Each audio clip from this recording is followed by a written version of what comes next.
విశేషులు మహాకవి పండితులు శ్రీమాన్ వాజిపేయ యాజుల రామసుబ్బారాయుడు గారు రచించినటువంటి ప్రసన్న భారతం అనే మహాకావ్యము నుండి భీష్మ పర్వములో ఒక అత్యద్భుతమైనటువంటి ఘట్టాన్ని వర్ణించారు. ఎంతో రమణీయంగా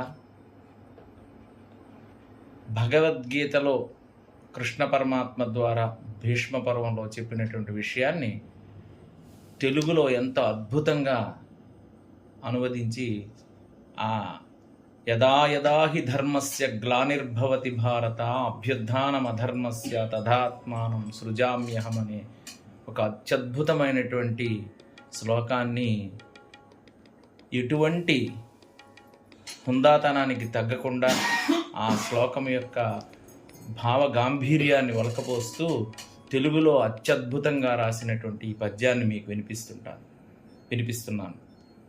ఎప్పుడు ధర్మహానియగునెప్పుడు ధర్మము వృద్ధిగాంచునో అప్పుడు నేను బుట్టుదు సుమా.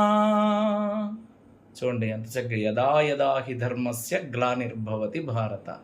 ఎప్పుడు ధర్మమునకు హానిగా కలుగుతుందో, ఎప్పుడు ధర్మము వృద్ధి చెందుతుందో అప్పుడు నేను ఉద్భవిస్తానయ్యా అని శ్రీకృష్ణ పరమాత్మ చెప్తున్న విషయం.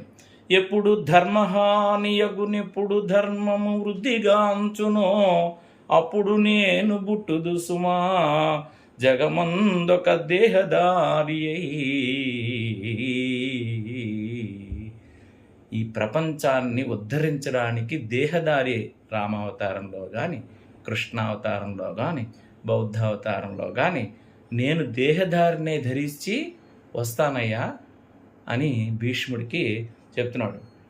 ఈ పొడమిన్ సుధర్మమును వృద్ధినొనర్పగా సజ్జనాళిగన్.